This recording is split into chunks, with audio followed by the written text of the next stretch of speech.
EMFs, electromagnetic fields, a pernicious health risk. But how do they damage your health? Hi, this is Dr. Mercola helping you take control of your health. And today we are beyond honored and privileged to have someone to talk to and help educate us on this topic. And I believe there's very few people I've interviewed. I've interviewed a lot of people, but very few who I believe truly deserve a Nobel Prize for his pioneering research in this area to help us understand and identify the mechanism of how electromagnetic fields damage our cell. He's uniquely gifted to do this because he has training in physics and biochemistry, and I think one of them is from Caltech and the other is from Johns Hopkins, so two very prestigious universities, and then he's also a professor emeritus at Washington State University. And the man is Dr. Martin Pall, P-A-L-L, and you're in for an engaging, amazing conversation. So welcome and thank you for joining us today, Dr. Pall. Thank you. It's a pleasure. So before we start engaging this, I just want people to understand your background and why, as I mentioned, you're so uniquely gifted in this area, because most researchers don't have your skill set and training to understand the molecular biology of what goes on, how EMFs can cause this damage. Okay, well, I got my bachelor's in physics and I got my PhD in biochemistry and genetics.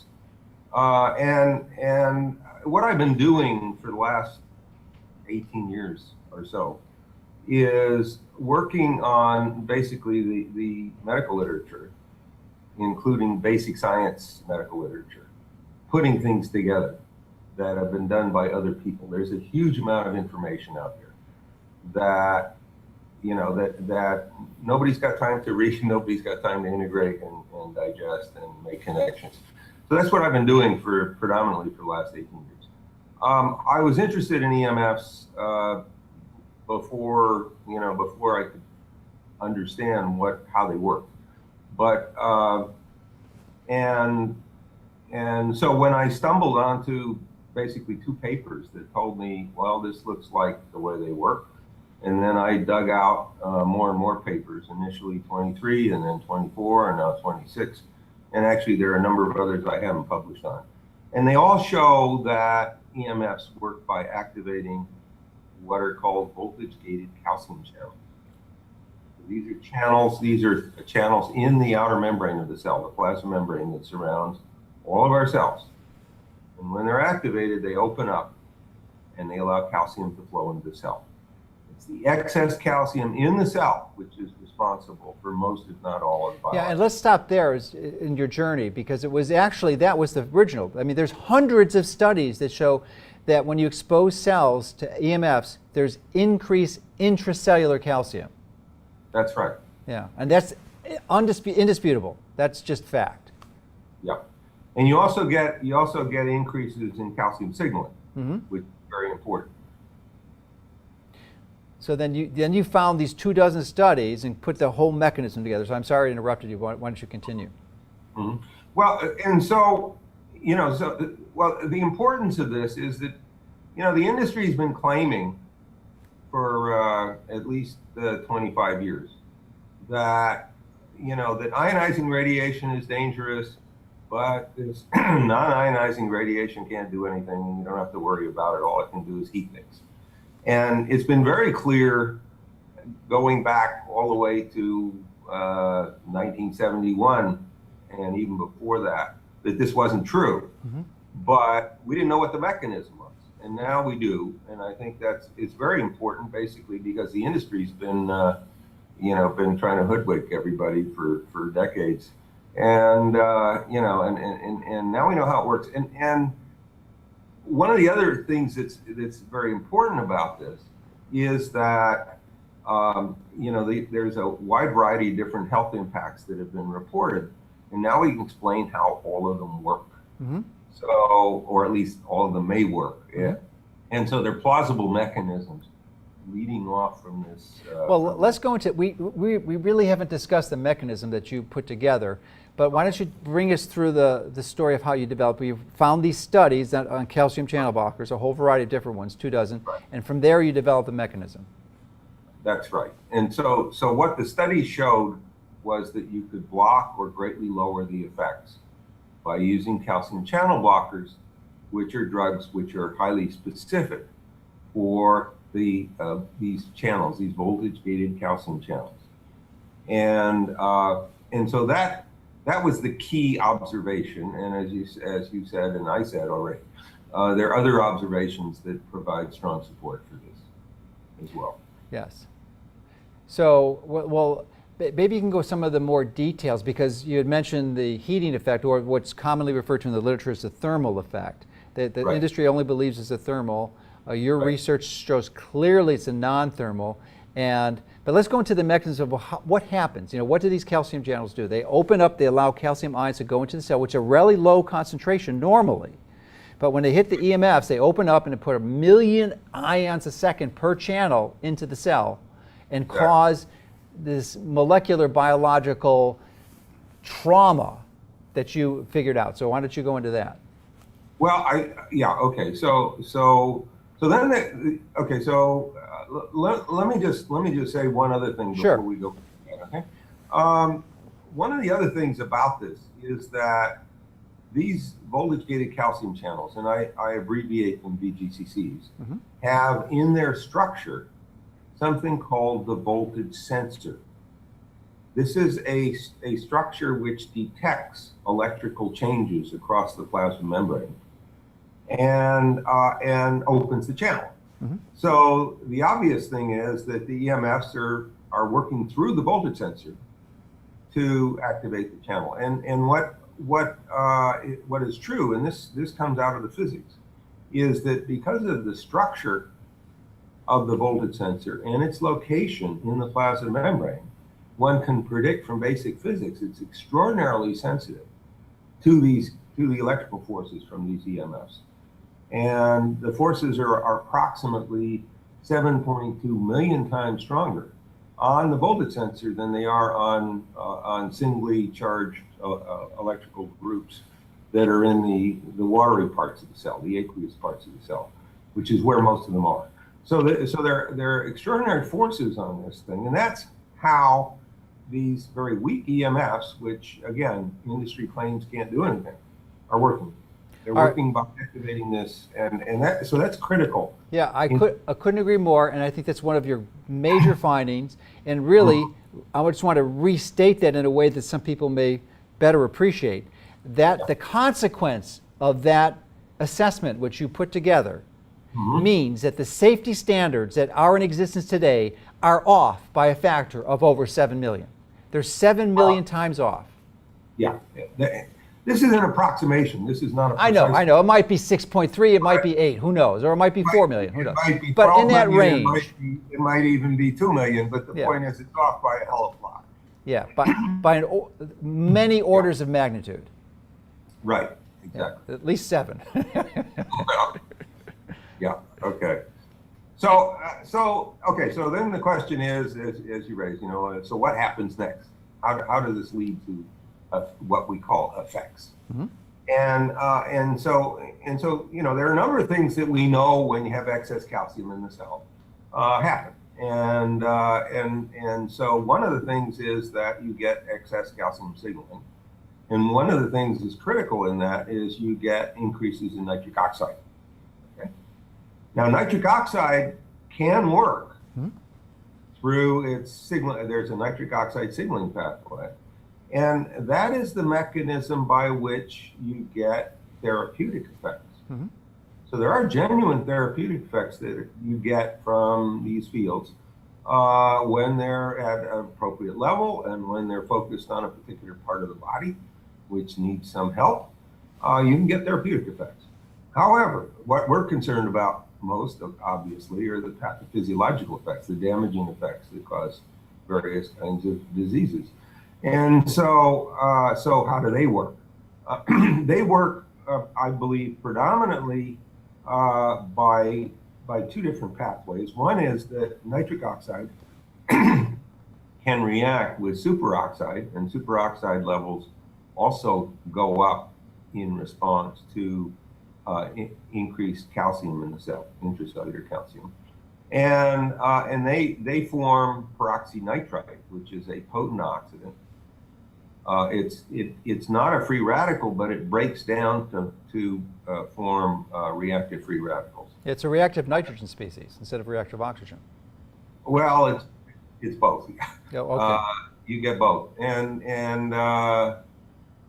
because you get hydroxyl radical, you get carbonate radical, and you get. Yeah, that's a question I had for you. Is it more, what causes most of the damage? Is it the peroxynitrate or is it the hydroxyl free radical? I think, well, it's not just hydroxyl, because the other free radicals are important as well. I think both of them do it, but I think most of the damage is caused by the free radicals rather than peroxynitrate. But some of it is caused directly by peroxynitrate.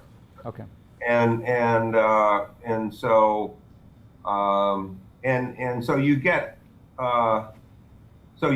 you get a lot of, and of course, as you know, probably better than almost anybody else, oxidative stress and nitrosative stress are involved in almost every chronic disease you can name. Well, let me stop you there.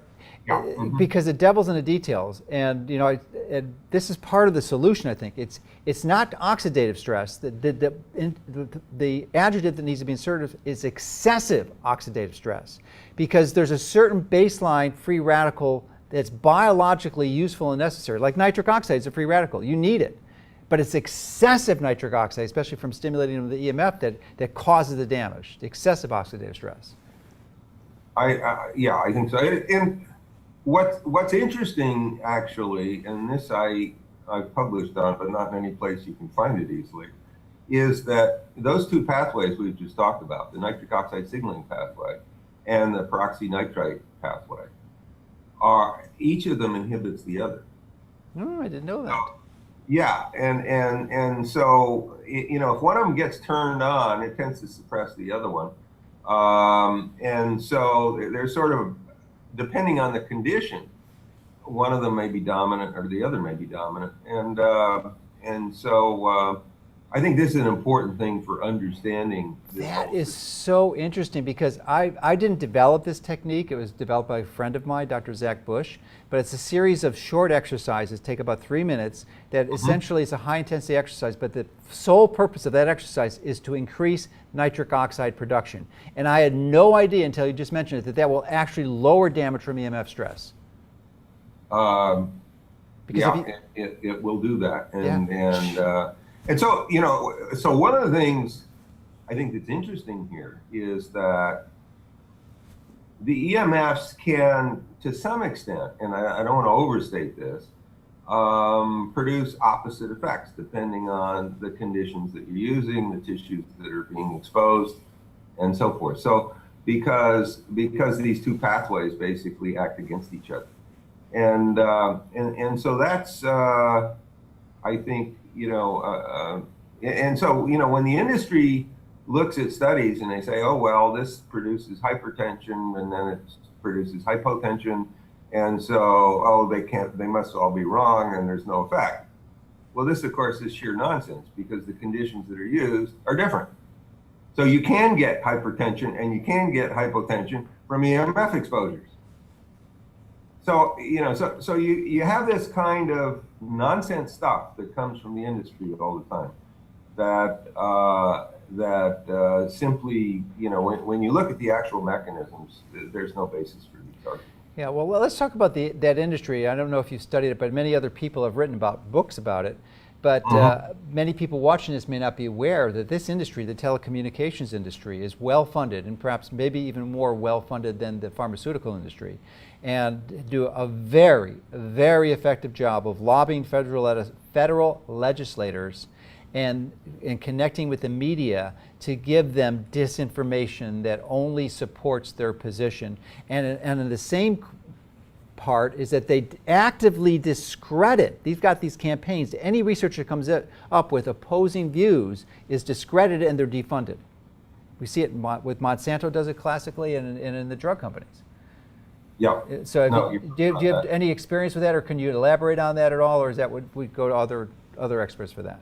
Well, I know a lot about it. I know how they've attacked various people, and I know that, in the U.S., we take great pride in our science, and we have more Nobel laureates than any other country, et cetera, et cetera. But basically the funding for the MF research was cut off starting in 1986. And what happened was that the EPA had some internal research that was going on there. Mm-hmm. Funding for that was cut off in 1986. The U.S. Office of Naval Research had been funding a fair amount of research in this area. That was in the 70s, 1971. Yeah. Back in, well, they were funding stuff, and after that too. And they stopped funding new grants in 1986. So there were grants that had been funded already in 1986, and they went to the end of the grant period, but no new grants were funded. And then the NIH a few years later followed the same pathway. And so, so what's true is that now in the U.S., it's absolutely shocking to say that, what I'm going to say is that there are two countries in the world that are doing a lot of research in this, well beyond their normal scope. And they're doing vastly more than the U.S. is doing. And they're Turkey and Iran. It's surprising. I mean, there are other countries that are doing research in this. It's not just them, but it's interesting that we have two countries that we don't think of as being scientific powerhouses in any sense. But in fact, they're doing quite a bit of good research in both of those countries. And on EMFs. And we need to give them credit for it. So so the U.S. is way down the list because basically it's been suppressed. And the average person doesn't know that. It's hard to do science when you aren't funded. Really hard. Yeah. And the industry knows this. They know this. They understand how research gets published. So neither of us, or I think any credible health clinician, is questioning the value of objectively done science, but it can't be done if you're not funded. Well, it can be, but it's just more difficult. Well, it's very difficult to do, run a research lab with no money. I mean, you can't do it. Right. I mean, what I've been doing on my own. I've been contributing my time to it and my efforts and to at least a small extent some money to it. But it doesn't cost that much. Yeah. So I can do it. Yeah. Well, you're doing the literature research. So, and the world owes you a debt of gratitude that they have no understanding of what you're doing, and really establishing the groundwork, the foundational basis for fighting this craziness that has been allowed to persist for the last 50 years, and is only going to get worse. Only going to get worse. Mm-hmm. Unless we take action. So, and you've got the basis of how we can take action. That's why I'm so excited for your work. So let me just go back to the industry thing for a minute here. So we have the fact that the money was cut off, and one strongly suspects the industry had a role in that. The industry with the 1996 Telecommunications Act gave the regulation to the FCC, which has done nothing in terms of protecting the public, and we have, in addition, prevented the public from protecting their health with regard to their exposures from the cell phone towers. We could not sue to prevent a cell phone tower from being put, near our workplace and I believe the laws have been changed or pretty much set up like they did with vaccines. It's physically impossible to sue a vaccine manufacturer for damage. And I think they've set something similar with the telecommunications industry where you can't sue them. That's right. Yeah. Yeah. They have immunity to litigation. Yeah. Yeah. So basically what the Congress did was to say our health makes no difference. Yeah, right. And it's not getting better. I mean, the new head of the FCC is the lobbyist for the telecommunications industry. How crazy does that get? That is putting the fox guarding the hen house I mean, it's making them the head farmer. So the corruption in this thing has gone, it's been bipartisan corruption. It's gone through, Reagan last term, Bush 1, 2 terms of Clinton, 2 terms of Bush 2, 2 terms of Obama, and it's continuing even worse under our administration. So we're in extremely deep trouble, and I think, but we really haven't talked yet about why we're in deep trouble. Okay, well, let's go into there, because this is the reasons, because I think where you're going next is to where's the highest density of the voltage gated calcium channels, and what diseases are going to be a consequence of that exposure. Right. Yeah. Okay. So the VGCCs have. Okay. Let me before I do that, I just want to say that a lot of the pathophysiology also has to do with excessive calcium signaling. Okay. And so it's not just the peroxynitrite pathway. That's very important, but it's also true that there's a lot of excessive calcium signaling effects, and and so calcium signaling is very important, and so when you got way too much of it, you have lots of problems, and that's another part of this story that's important to keep in mind. Okay, so let's go on. Where are these VGCCs? Where are they located? They're the highest density is in the nervous system, and there's studies going back to the 1950s and 1960s. Rodent studies that showed that the nervous system was the #1 organ in terms of sensitivity to these EMFs, and so there were studies done that showed that there were massive changes in the structure of the neurons, including cell death and including dysfunction of the synapses and many other things. So the brain is very sensitive. The heart is also sensitive, and I think that the pacemaker cells of the heart are particularly sensitive because they have the highest.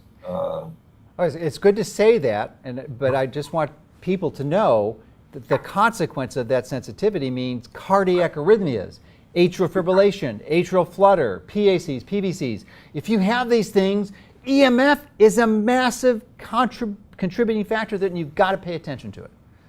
Yes. We'll discuss that later, but so cardiac arrhythmias. Yeah, they're cardiac. Yes. Well, also tachycardia and bradycardia, so fast heartbeat and slow heartbeat. Okay, good. So those are others.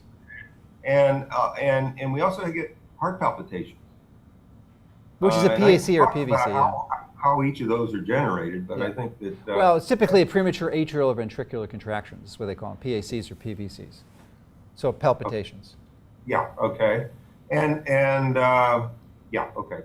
So, and as I'm sure you know, arrhythmias are often associated with sudden cardiac death. We have a epidemic of young, apparently healthy athletes dying in the middle of an athletic competition, something that was extraordinarily rare in previous decades. Now it's, last 2 decades, it's been happening more and more often. I think it's due to EMFs. I can't tell you for certain that that's true, but it certainly, as far as I can figure out, it's the only reasonable hypothesis explains it. So there are those things. Okay, now there are also effects on reproduction, and the VGCCs have very important mechanisms in the reproductive, and basically in fertility. Is it more the testes or the ovaries? The testes have been more studied. Okay. I think it's both. Okay. But there's much more data on the testis, and there is evidence for both causing male infertility and female infertility. But the male infertility is been much more studied. Okay. It's much easier to study. So I think it's both. But so maybe I can tell you about a classic experiment that was done on reproduction. That was published 19 years ago by Magras and Xenos in Greece. They studied,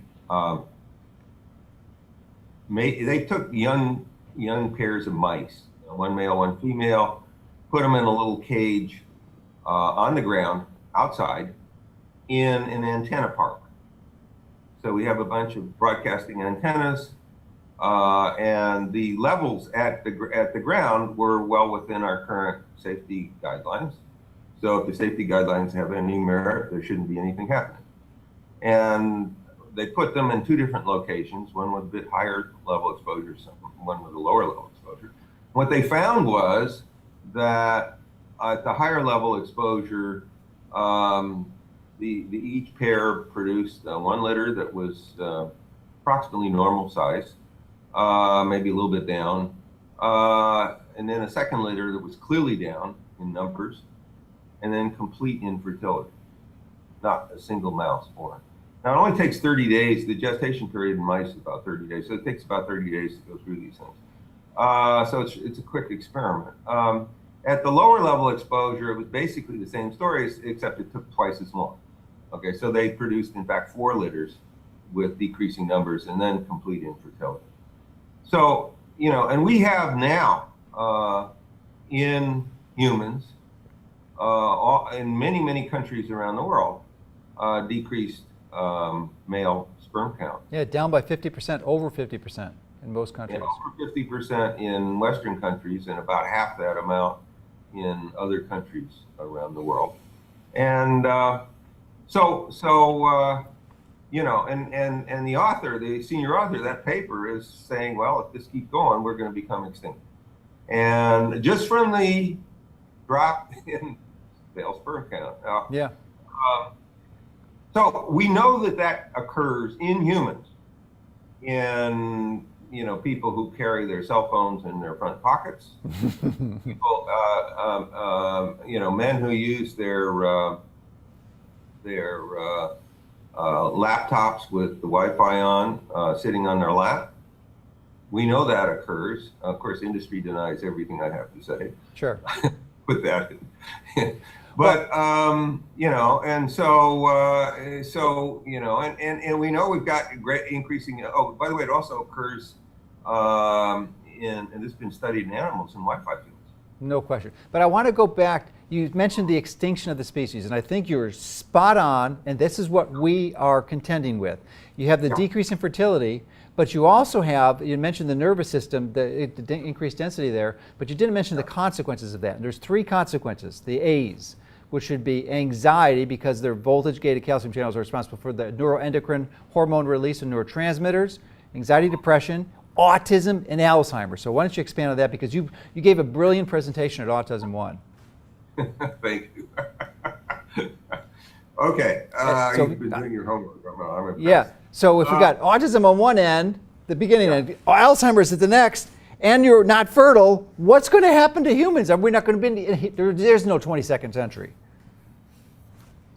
Yeah, and they're well. Let me just go off on something else, because Okay, sure. the one thing that I really published on in substantial detail on that are the neuropsychiatric effects. That's And right, so I already said you get massive sort of cumulative effects on the brain in animals exposed to these EMFs. The VGCC mechanism predicts that you're going to get massive effects in the brain, because there's such high densities and they're so important in the brain. And we also have, interestingly, genetic polymorphism studies, which show that elevated VGCC activity for the most important one in the brain and produces various kinds of neuropsychiatric effects. So we know you can get neuropsychiatric effects from these from this mechanism, and and what I did was I reviewed a whole bunch of studies on various kinds of EMF exposures, each of them showing neuropsychiatric effects. And so what you find is that these effects have been repeated many times in these epidemiological studies. Are the same things everybody's complaining about. I'm tired all the time. I can't sleep. I can't concentrate. I'm depressed. I have, I'm anxious all the time. All the things. My memory doesn't work well anymore. Sure. All the things everybody's complaining about. We know all those things are caused by EMF exposures. Mm-hmm. So there's no doubt about that. Okay, and because we know their effects on the brain. We know that the VGCC's excessive activity can produce various neuropsychiatric effects.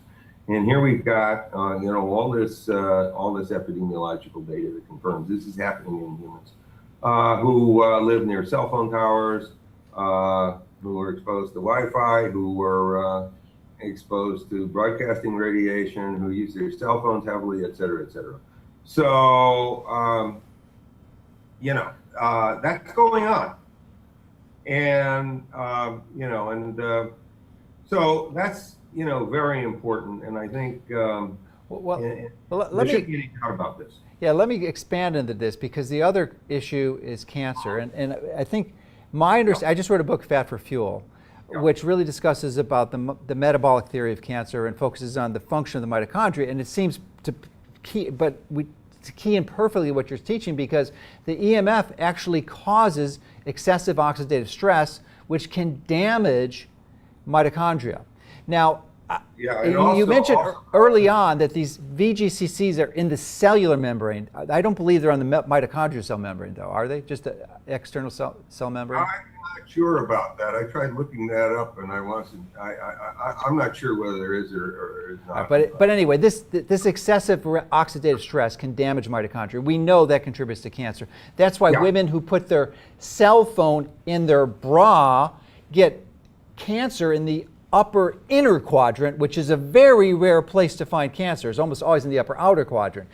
And people who get here get brain cancer. So, in some ways, I think the publicizing and emphasizing the danger of EMFs to cancer is counterproductive, because most people don't know people with brain cancer dying from cell phones, and they know everyone uses cell phones. But what they do see is people dropping like flies from lack of energy, from heart attacks, from cardiac arrhythmias, from autism, from Alzheimer's.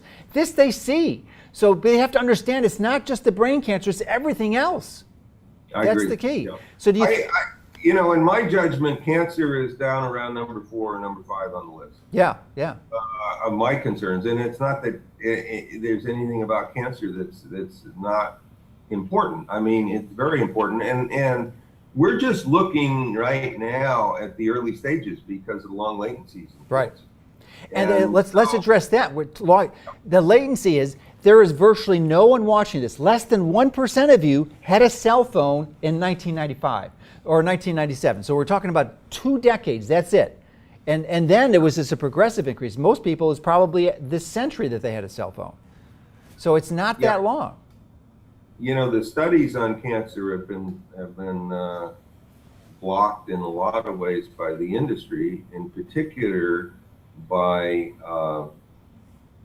preventing researchers from getting information about how heavily the cell phones have been used. So basically, you can't get the information about how heavily individuals have been using their cell phones, even if they're willing, even if the individuals are willing to have the data released, you can't get that. From the industry, they won't give it to you. So basically, obviously it's the people who use most heavily that are at great risk, and there is some epidemiology that shows that. But it's been much harder to get because of the industry position.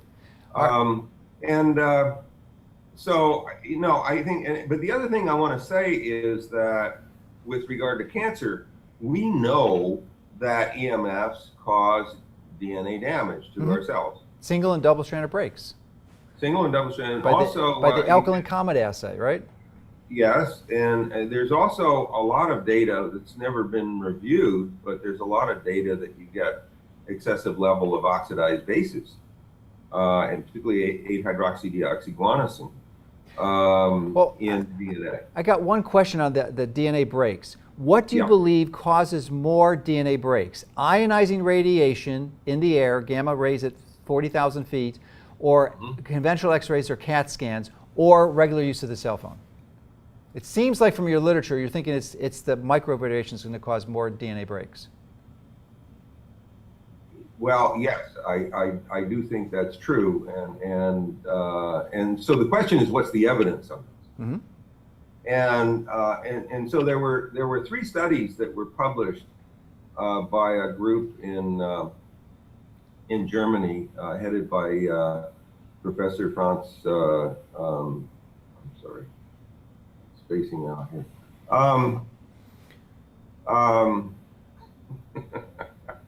All right, what are the studies? Yeah, so they're in German. Yeah, Franz Adolkoffer, and he did 2 of these in collaboration with Hugo Rudinger in Austria. And the first study was done where they compared ionizing radiation, the equivalent of 1,600 chest X-rays. These were done in cell culture. They were done with, and they compared them with the DNA breaks that you got from what they described as 24 hours on a cell phone. Okay, and I'm going to tell you that it's actually not a cell phone here that was studied. And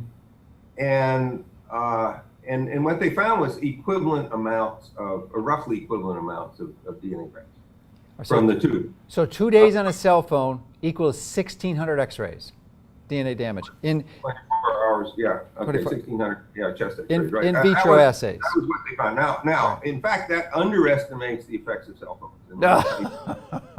Okay. First, because they used a continuous wave EMF. Oh, and it's not pulsed. Yeah. And we know there's extensive evidence that the pulsed EMFs are much more damaging than the continuous wave EMFs. That's important for quite a number of reasons, including the fact that all wireless communication devices communicate via pulsations, and so they're much more dangerous because of that. And so then they published 2 other papers. One was they compared a pulsed EMF with a non-pulsed EMF and showed, yes, it was more active. And then they did a 3rd paper, which is the paper that industry loves to hate, which was the senior author was Schwartz. So it's Schwartz et al. Paper. And these are all published in English, by the way. And in that paper, showed that when you use pulsations that were designed to be similar to what the pulsations you get from a real cell phone, you got still much more damaging at much lower intensities. So, so cell phones are highly active, and so this raises a question: how can this possibly be? And I think the answer actually comes from the kind of diagram that I've published, which is how how EMFs produce free radicals. Okay. Right. And we'll have a copy of that in our article so that people can see that. Okay, great. So what you get then is that both ionizing radiation and the microwave frequency EMFs produce DNA damage through free radicals. Okay, so they're similar in that way. And the way in which you get the free radicals is through the peroxynitrite pathway. And it turns out that when you go from the EMS to the free radicals on that pathway, there are 3 steps that involves high levels of amplification. So one of them is, as you mentioned before, when you open up the channels, you get about a million calcium ions flowing in per second. The second is that you get increases in nitric oxide and superoxide, and so those, in effect, the calcium's acting catalytically, because once it's in the cell and as long as it's elevated, you keep getting more and more of those things. And then those two react with each other to form peroxynitrite, and the reaction rate's the product of the two. So you have three levels of amplification. Well, you have three levels of amplification, you can get a hell of a response to a very small. Yeah, so it is interesting because it's true. The industry is saying that there's not enough energy in a microwave radiation to cause direct damage to the covalent bonds in DNA. There isn't. The energy in it. It's only biological amplification resulting in excessive oxidative stress that causes it. But interestingly, that ionizing radiation that causes the damage, I think in one of your papers you mentioned too, that ionizing radiation that has the energy to break the bonds, but actually more of the breaks are due to the secondary oxidative stress that breaks the DNA. It's not directly from the energy within the radiation. Right, yeah. And then that was known, that was published by Arthur Compton back in he got the Nobel Prize for it in 1927. And the way in which ionizing radiation works, it basically hits molecules and atoms and knocks electrons out, and you get pairs of free radicals generated. And that's called Compton scattering. Yeah. And so there is amplification from ionizing radiation, but it's only at one level, and namely that one that we just mentioned. Right. You get three levels of amplification with the microwave frequency EMFs, and so the amount of damage you get, based on those studies, is truly extraordinary. And of course, as I think Adolf Koffer and Rudinger have been severely attacked by the industry. Oh yeah. And, he has an interesting history. This is absolutely beautiful work. I mean, this is. Yeah, I think it was his organization Veritas. He was hired by the tobacco industry initially, funded in Germany, and Deborah Davis did a nice job in explaining his whole process. Yeah. But I want to get back to what we can do, because now that we've hopefully you have appropriate concern about this issue now. So what they can do, and I want you to help us understand, prioritize our exposures. So that would be really good to understand, because let me name the exposures. Cell phone towers, which I think are relatively low down on the list unless you're right next door to one. Cell phone towers, your cell phone, which is a huge one, Wi-Fi routers, Bluetooth headsets or any Bluetooth objects, the Internet of Things, smart thermostats, baby monitors, and I think what may be the most important, smart meters, and then one of the most important ones, which hardly anyone looks at, is actually the microwave itself, which initially was developed as the radar range. Microwaves are radars, okay? That's the signals they use. Yeah. But I'm going to shoot a video right after this showing people that there's different units, there's different devices you can get to measure microwaves. And no, it's not a tri-field Gauss meter. That does not measure it. You have to get a specific device to measure from a few hundred gigahertz to a few hundred megahertz to the gigahertz range, and see what it is. But it's like 1,000. When you turn on your microwave within 10 to 15 feet, it's 1,000 times higher radiation. 1,000 times, which is more than your cell phone. So I wonder if you can, from your perspective, you could prioritize those risk factors so that people know, because the first step in helping yourself and your family is to limit the exposure. Yeah, I mean, okay, so let me just say, I've researched at least some of the evidence on, on cell phone towers, on cell phones. Cordless phones, by the way, are also problematic. Oh, I forgot those. Yeah, we didn't have a comprehensive list, right? And Wi-Fi and smart meters. There's very little data on smart meters, basically for the reasons I talked about before. There's no money, but what data we have looks bad, and certainly the anecdotal reports that one hears are that those are bad. But they're all bad. You know, all of those are bad. Microwave ovens, I'm not so sure about because I really haven't researched that. Well, you know, you don't have to guess. You can buy these meters. They're not horribly expensive. They're only hundreds of dollars. They're not like thousands. No, and you no, can buy I know them and that. measure it yourself in your microwave oven in your home. You know, and I use a Cornet meter pretty regularly. But, you know, the problem basically is the following.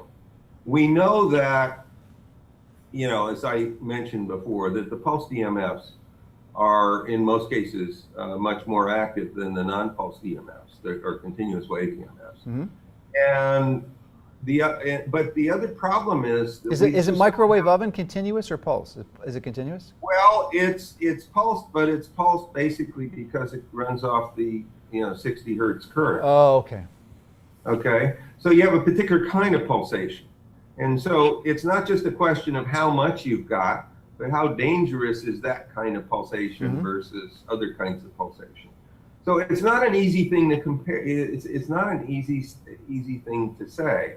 I think in general, and this has been argued by a number of people, including Dimitris Panagopoulos in Greece, that in general, the more pulse things are, the more dangerous they are. But you know, that's sort of and that's at least roughly right, but it may not be precisely right. And I think you know, so we have a lot of problems, but in general, it's not that easy to make the kind of health assessment, you know, without data. But you know, the basic problem we have, the fundamental problem we have, is that not one of these devices, not even once, are tested biologically for safety before they're put out to expose an unsuspecting public. They are never tested for safety. All the assurances of safety are based on this theory that they can only produce effects by heating. And we've known, if we're paying attention to the data, that was wrong 45 years ago. And even with that flawed assessment, there's still warnings on every phone to hold it more than an inch away from your head. That's right. Yeah. Right. Yeah, that's right. Which people don't know about. Right. Because they're in very fine print. Yeah, it's bizarre. And as you mentioned before, my best estimate of the safety guidelines is they're off by a factor of something like 7.2 million. Yeah. We're in an absolutely insane situation. I mean, it's just crazy. But it's important to know, what I've neglected to mention is that your understanding of this came in 2012. You published in 2013. It was a highly cited article and still is, won an award. So it's only been published for 4 years. Yeah. And you've had some effort. We're going to seek to publicize this and make this public aware, because once you know the mechanism, you can remediate. And I want to talk about that now, if I can, is that you put together the mechanism through the 24 studies that had calcium channel blockers. And I instantly thought of, I personally would never use a recommended drug. I mean, there's never, but virtually never recommend. Obviously, there's exceptions for every rule. But so what's the natural alternative from a calcium channel? It's magnesium. And virtually everyone's deficient in magnesium.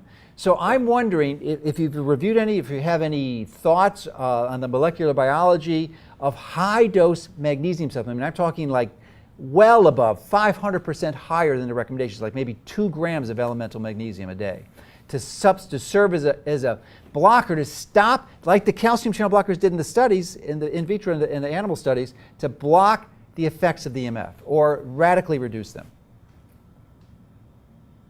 I don't know of any data on that. I've heard that there can be problems with very high levels of magnesium. Yeah. Well, I want to talk to you afterwards. We're going to fund some research to look at that, because I think. I mean, what I say is that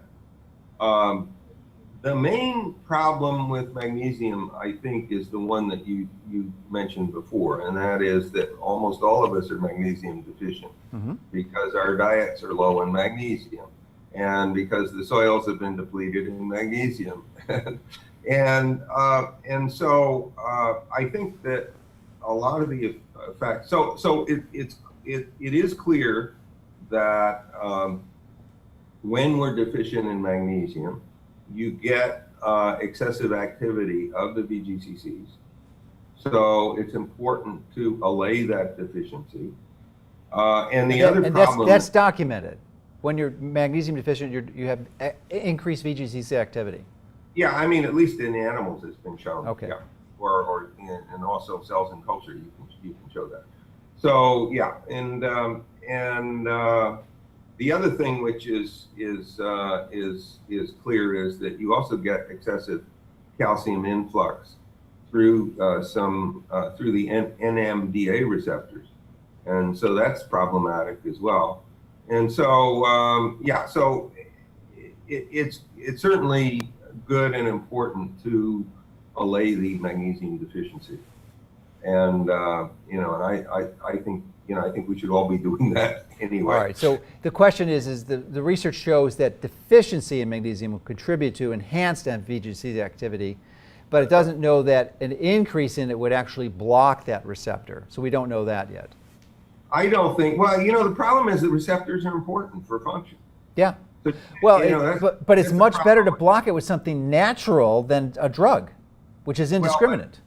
I don't think we can block it. I mean, at least reduce it. Yeah, and so yeah, there are other ways of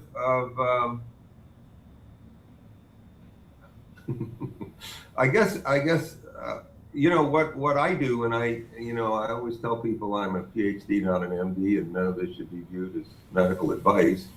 But I think one approach to dealing with these things is to raise the level of Nrf2, Nrf2, yes, which I published on. Well, and that's a biological mimetic which upregulates hormetic. I'm not mimetic. Hormetic upregulates the superoxide dismutase, catalase, and all the other beneficial intracellular antioxidants.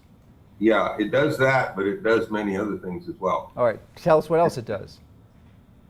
Well, it lowers inflammation. It improves mitochondrial function. It helps detoxify the body from both carbon-containing toxicants and toxic metals. And I guess that'll do for a start anyway. Yeah, and so how do you activate Nrf2? Well, the common way is sulforaphane from cruciferous vegetables like broccoli. Yeah, but there are many other nutrients that raise Nrf2. I published a paper on that. Oh, you're going to have to give me that paper. Okay, yeah, you can get it. You can pull it out of PubMed. What's the title? It just put in my my last name Pall and initials ML and Nrf2, and it'll pop right up and you can download it. Okay, good. Yes. Yeah. And I've got a novel targeted selective antioxidant that I think would be really useful that also stimulates Nrf2, and I want to talk to you that off camera. There are a lot of things that raise Nrf2, and they include the long chain omega-3s in fish oil. They include a lot of phenolic antioxidants. Mm-hmm. They include sulforaphane you mentioned, the isothiocyanates from the cabbage root. They include I'm trying to remember which one. They include a lot of the sulfur compounds in garlic and onions. They include terpenoids. So a lot of the plant materials, mm-hmm. a lot of the things, in fact, a lot of things that occur in various kinds of herbs, including herbs that we eat, and also traditional herbal medicine. Yeah. So there are a lot of things that raise Nrf2. They include the carotenoids, which I didn't mention.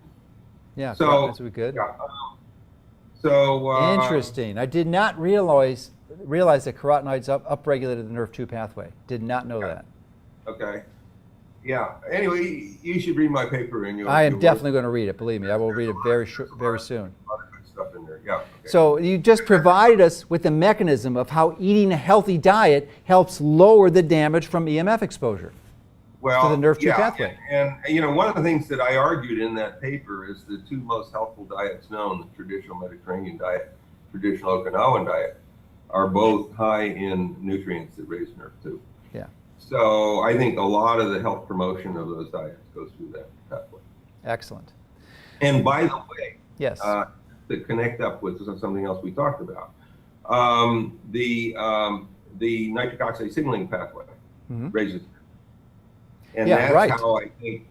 how I think those two. That's one of the mechanisms important for those two pathways working against each other. Yeah. The nitric oxide signaling pathway regulates the oxynitrite pathway. Did not know that either. Did not know that affected Nrf2. So, but it's not just creating the nitric oxide, it's actually releasing it as a signaling molecule into circulation, which is what you do with the nitric oxide dump. Look up my video, my other video, maybe we'll put it in here, because you should do that if you're concerned about cell phone exposure, because you're going to lower your response to exposure, inevitable exposure. Yes, you should lower your exposure, get a meter, measure it, lower it as much as possible, but you also want to live a healthy lifestyle, and by doing that you'll actually improve your ability to withstand the damage from it. Yeah, I mean, obviously avoidance is the key thing here. Yeah. And will always be the key thing here. But there are other things that are useful, and I think they should. Yeah. Well, we've kind of reached the end of our limit that we're for a normal interview. So if you would like to emphasize some points or summarize it or make a recommendation for resources to go to, and then we'll conclude. And we'll probably have you on again because you're such a wealth of information. Well, I think, yeah. The one thing to emphasize is that this whole nonsense that the industry has been putting forth is just that. It's just nonsense, and we are literally destroying our health in many different ways. And I think, we talked about the extinction issue, and I think there are actually 6 different ways in which it's probable that we will generate our own extinction rather quickly from these EMFs. But I think one of the things that's important here is that when you look at the effects of the EMFs on the brain, and when you look at the effects of EMFs on the reproductive system, they both develop slowly over time. Those are the things we're not aware of because they develop slowly. I mean, it's not like getting, hit in the head by something. It develops over periods of months and sometimes years. Like smoking, And so we're not aware of them, even though they have, they are cumulative and they develop quite severe effects. And so this is something where, where I think people are not aware of this because they develop slowly over time, despite the severity of the eventual effects. And that's something that, that I think all of us keep in mind. Okay. Well, sage advice. Again, I cannot thank you enough, and I'm going to be a surrogate person, serve as a surrogate to express the sincere gratitude that we have for the pioneering work you have done in elaborating on the biological mechanism from EMF damage, which has such massive potential to really fight the misinformation of the telecommunications industry and really hopefully help us get back to biological safety standards, and not back to, but at least adopt them and to develop some remediation strategies that can actually limit or radically reduce the damage. So thank you very much. Thank you for doing this.